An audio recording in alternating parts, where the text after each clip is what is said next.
नमस्कार दोस्तों, आपका स्वागत है आपके खुद के YouTube चैनल पर। मेरा नाम है कुलदीप और मैं यहाँ से लेकर आता हूँ प्रभु के चमत्कार, हंसी मजाक की कहानियाँ और तीसरी शक्ति से रिलेटेड यानी कि भूत प्रेतों की कहानियाँ।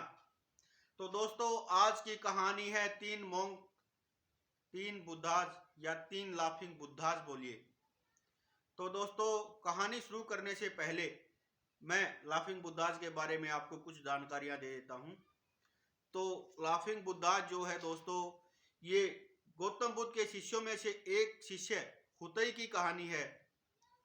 हुतई जब अपनी शिक्षा संपूर्ण करते हैं, जब शिक्षा प्राप्त कर लेते हैं, तो ये हंसना शुरू कर देते हैं दोस्तों। जी हाँ, हंसना।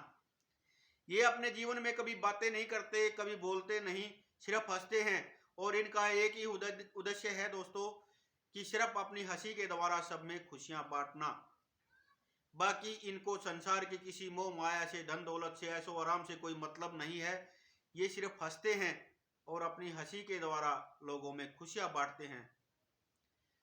तो जब गौतम बुद्ध के कुछ और शिष्यों की शिक्षा जो है संपूर्ण होती है दोस्तों, उसके बाद सब अपना अपना लक्ष्य निर्धारित करते हैं। कुछ लोगों के बीच में जाकर उनको प्रभु के बारे में प्रेरित करते हैं, प्रभु के बारे में शिक्षा देते हैं। और कुछ लोग हुतई को ज्वाइन करते हैं, कुछ मतलब दो और मोंक। अब ये टोटल तीन हो जाते हैं और तीन होने के बाद भी इनका यही सिलसिला, लोगों को हंसाना, उनमें खुशियां बांटना। ये लोग आपस में भी कभी बातें नहीं करते दोस्तों, सिर्फ हंसी में ही बातें करते, मतलब इशारों में बातें करते और एक दूसरे की हंसी से ही समझ जाते कि सामने वाला क्या कह रहा है। तो ये सिलसिला ऐसे ही चलता रहता है और ये जहां भी जाते लोगों को खूब हंसाते और इनको हंसता देखकर लोग ऑटोमेटिक हंसने लग जाते और वो अपनी सारी चिंताएं, सारे दुख तकलीफ भूल जाते। आपको भी पता है दोस्तों, कोई इंसान चाहे कितनी भी डिप्रेशन में, चिंता में, टेंशन में हो, अगर वो थोड़ी देर भी हंस लेता है तो उसकी सारी चिंताएं मुक्त हो जाती हैं। हंसना जो है बहुत अच्छी बात है, हंसना चाहिए सबको। लाफिंग थेरेपी बहुत जबरदस्त थेरेपी है दोस्तों। तो ये सिलसिला ऐसे ही चलता रहता है। ये जब भी, जहां भी, जिस भी गांव में, शहर में जाते हैं, एक जगह पर खड़े हो जाते हैं और हंसने लग जाते हैं। और जब इनको हंसता देखते हैं लोग, ऑटोमेटिक हंसने लग जाते हैं, अपनी दुख, चिंताएं, टेंशन सब भूल जाते हैं। तो एक बार ये एक गांव में पहुंचते हैं और एक जगह देखकर खड़े हो जाते हैं। लोग अपने दैनिक कार्य में, अपने कामों में व्यस्त होते हैं। कोई इनकी तरफ विशेष ध्यान नहीं देता। हाँ, सिर्फ इतना देखता है कि तीन युवक खड़े हैं, गोल मटोल सुंदर से। लेकिन जब ये हंसना शुरू करते हैं तो सब लोग इनको देखकर हंसने लग जाते हैं। गांव के तकरीबन 70% लोग वहां पर पहुंच जाते हैं और इनको हंसता देखकर वो भी हंसने लग जाते हैं। ये लेट लेट कर जमीन में हंस रहे हैं, अपना पेट पकड़ पकड़ कर हंस रहे हैं, घूम घूम कर हंस रहे हैं। इनको हंसता देखकर वो सब लोग भी बहुत खुश होते हैं, हंसते हैं। और जब सब हंसने लग जाते हैं तो ये लोग अपनी पोटली उठाते हैं और चुपचाप वहां से निकल लेते हैं। इनका यही कार्य होता है दोस्तों। तो ये सिलसिला ऐसे ही चलता रहता है। एक बार ये एक शहर में पहुंचते हैं और वहां पर एक ऊंचा स्थान देखकर वहां खड़े हो जाते हैं। और जब ये हंसना शुरू कर देते हैं तो सब जितने भी लोग वहां पर खड़े थे इनको देखकर हंसते हैं, मुस्कुराते हैं। और जब ये चलने लग जाते हैं तो एक इंसान इनसे पूछता है कि आप लोग कौन हैं, कहां से आए हैं? मेरे को याद ही नहीं कि मैं लास्ट टाइम कब हंसा था। और जब आपको हंसता देखा तो मैं अपनी सारी चिंताएं, टेंशन, डिप्रेशन सब भूल गया। तो ये कोई जवाब नहीं देते और वहां से चले जाते हैं दोस्तों। धीरे धीरे इनकी प्रसिद्धि पूरे चाइना में, जापान में, पूरे संसार में, मतलब धीरे धीरे पहुंचनी शुरू हो जाती है। लोग दुआएं करते हैं कि हमारे गांव में भी, हमारे शहर में भी, हमारे एरिया में भी आए और हमें भी खुशियां बांटे। धीरे धीरे इनकी प्रसिद्धि बहुत हो जाती है दोस्तों। और मैं आपको बीच में एक जानकारी और दे देता हूं, जिस इंसान ने पहली बार इनकी मूर्ति बनाई थी उसका एक हाथ नहीं होता है दोस्तों। जी हाँ, उसका एक हाथ नहीं होता है। और वो बहुत अच्छा मूर्तिकार होता है जो इनकी मूर्ति पहली बार बनाता है। और जब वो इनकी मूर्ति बनाता है तो उसकी मूर्तियां बहुत बिकती हैं दोस्तों। भगवान उसको खूब धन दौलत ऐशो आराम देता है। ये प्रभु का चमत्कार मानिए या कुछ भी मानिए, लोग इनको भगवान की तरह पूजना शुरू कर देते हैं।